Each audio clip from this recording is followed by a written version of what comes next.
जो मोहतरमा थी डिम्पल यादव जी, आप उनकी पीठ का फोटो देख लीजिए, नंगी बैठी हैं। नहीं, आप प्लीज थोड़ा जरा शब्द का जरा ऐसा कुछ भी नहीं है, क्योंकि हमारे सांसद है, इमाम साहब है और उनकी पत्नी, हम सब लोग एक सोशल उसके लिए गए थे वहाँ पे, और वहाँ पे कोई मीटिंग नहीं हुई थी, क्योंकि भ्रमित करने का हमेशा भारतीय जनता पार्टी की नियत रही है। नाम है कन्हैया कह के बोला, प्रचार करो। आपको बहुत बधाई और शुभकामनाएं आपको। बस यही हमारी आपका रास्ता अलग हो। ये सब दोगलापन है, मैं तेरा दोगलापना उतारता हूँ अब। तो अभी आपने जो वीडियो देखा, इस पे अखिलेश यादव क्या कहेंगे भाई? आखिर क्या बोल सकते हैं, वोट बैंक का सवाल है ना।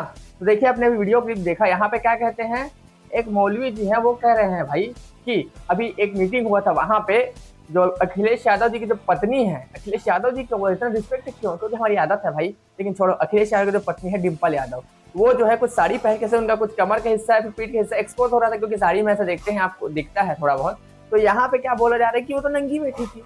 लिटरली उन्होंने ऐसे ही कहा भाई, वर्ड टू वर्ड आपको लगा लूंगा, आप देख लीजिएगा कि वो निर्वस्त्र होकर बैठी थी, ऐसे उन्होंने कहा अपनी भाषा में। तो सोचो इस पे अखिलेश यादव जी क्या बोल रहे हैं, सुन लीजिए उन्होंने क्या बोला। सर, एक मौलाना ने सवाल ये उठा दिया था कि जिस तरीके से पहनावे को लेकर से वहाँ पर गई थी मस्जिद को लेकर, क्या पहन के आए लोकसभा में, बताओ? मस्जिद के अंदर नहीं, लोकसभा में क्या पहन के आए बताओ?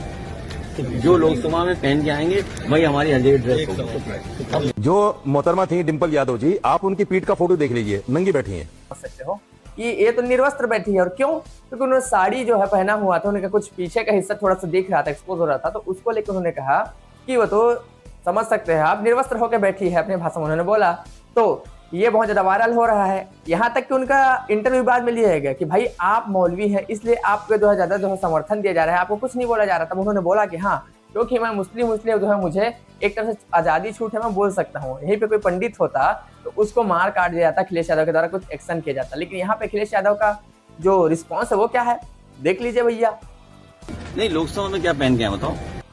क्या बोल रहे हैं, देखो मुंह खुलेगा तब ना, कहाँ से मुंह खुलेगा भैया, क्योंकि वोट बैंक कम हो जाएगा। अखिलेश यादव छोड़ो, डिम्पल यादव का खुद इंटरव्यू आप देख लीजिए, क्या बोले उन्होंने क्या। सही है, अच्छी कार्रवाई, एफआईआर हुई तो अच्छी बात है। ने आपके समर्थन में प्रोटेस्ट किया था, उनके अगेंस्ट महिलाओं। अगर अच्छा होता, जब मणिपुर जैसी घटना हुई थी, जो सोशल मीडिया में जिस तरह के फुटेजेस आए थे, अगर इसी तरह वो प्रदर्शन करती मणिपुर घटना को लेके, महिलाओं के साथ खड़ी दिखाई देती, और जिस तरह हमारे भारत में जो अभी जो सिंदूर की जो ये पूरा जो ये लड़ाई छिड़ी, और जिस तरह से भारतीय जनता पार्टी के नेतागण, बड़े बड़े मंत्री मंचों से किस तरह की बयानबाजी करी हमारे फौज के अफसरों के लिए, अगर उनके साथ वो खड़ी दिखाई देती तो मैं समझती हूँ ज्यादा अच्छा होता। Thank you. शाबाश बेटा, बहुत बढ़िया।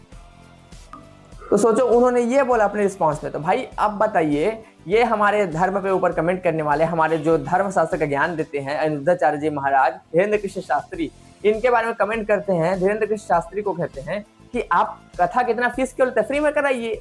और वही ज्ञान देते हैं अनिरुद्धाचार्य जी महाराज को रोड में ये जो मिलते हैं, तो कि श्री कृष्ण का जो है जन्म के समय उन्होंने, उनकी माता ने उनका क्या नाम पुकारा था, और क्या बोलते हैं, आपके और हमारे रास्ते अलग अलग हैं। तो भाई ये सही तो कहा, वैसे मुल्ले और पंडित का रास्ता अलग अलग ही होगा। तो ये जो है अपने आप को इतना बड़ा जो है धर्मशास्त्र का ज्ञानी बताने, श्री कृष्ण के वंशज बताने, अभी नपुंसकता क्यों दिखा रहे हैं? खुद की पत्नी के ऊपर इतना बड़ा अभद्र टिप्पणी किया गया, लेकिन इनके मुंह जो है ऐसे के ऐसे चोच इनकी बंद क्यों है भाई? अब सोच सकते हो। और देखो यहाँ पे हम उनकी बुराई कर रहे हैं, तो आप ये मत समझिए कि हम भारतीय जनता पार्टी के समर्थन में, कांग्रेस समर्थन में, किसी के समर्थन में कोई नहीं है भाई। यहाँ पे देश आजाद है, स्वतंत्रता का अधिकार सभी को, आप किसी के बारे में कुछ भी अपने विचार अभिव्यक्त कर सकते हैं, ये आपको अधिकार है, मुझे भी और आपको भी। तो देखिए मोदी जी के बारे में अगर हम बात करें, तो वहां पे कहा जाता है कि मोदी के बारे में अच्छा बोलोगे तो अंधभक्त है।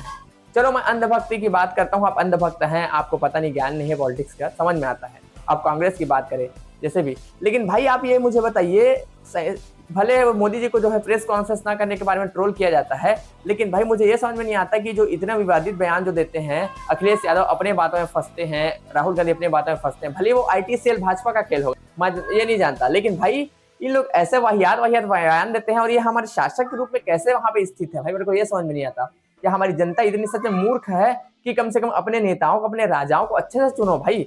मोदी का तो ऐसे हमने कोई बयान नहीं देखा कि जहाँ पे वो जो है कुछ अभद्र बोलते हुए, या फिर कुछ ऐसे बोलते हुए अपने आप में बात में फंसे हो, या फिर कुछ बोलते बोलते अटक गए हो। भाई वो कुछ भी बोलते हैं तो कम से कम स्पष्ट तो बोलते हैं, जो बोलते हैं क्लियर बोलते हैं। तो ये अपने बात में फंसने वाले और वोट बैंक के लिए जो है ऐसे काम करने वाले अखिलेश यादव के बारे में आप क्या कहना चाहते हैं, कौन को बताएगा? और भाई अपनी पत्नी के बारे में इतना मतलब जो है बात सुन के वो इंसान कैसे चुप है। बड़े बड़े कमेंट करते हैं हमारे धर्म गुरुओं के बारे में, हमारे जो है महाभारत रामायण के बारे में, अखिलेश यादव, कि श्री कृष्ण ऐसे थे, ये है वो है, महाभारत के बारे में बात करते हैं। भाई आपके पत्नी के ऊपर इतना ज्यादा जो है बड़ा टिप्पणी किया गया, आप फिर भी कुछ नहीं बोल रहे हैं। ये नपुंसकता नहीं तो क्या है भाई बताइए, ये नपुंसकता नहीं तो और क्या है ये। तो आप इसके बारे में क्या कहते हैं कौन बताइएगा। और मैं देखो किसी का सपोर्टर नहीं हूँ भाई, किसी पार्टी का, किसी के जो है जात का, किसी चीज का मैं विरोध नहीं करता ना, सपोर्ट करता हूँ भाई। अपने पक्ष को मैं यहाँ पे रख रहा हूँ, क्योंकि भाई अपने पत्नी के ऊपर अगर कुछ बात आती है तो इंसान जो है ना भगवान से भी लड़ सकता है। तो आप कैसे चुप है, मेरे को समझ में नहीं आ रहा। बाकी ज्यादा वीडियो देखने के लिए किसी के लिए कोई हेट नहीं है भाई, अपना बात मैंने रखा। गाली देना हो तो भी कमेंट करो, तारीफ करना हो तो भी कमेंट करो। धन्यवाद वीडियो देखने, जय श्री राम और हर महादेव।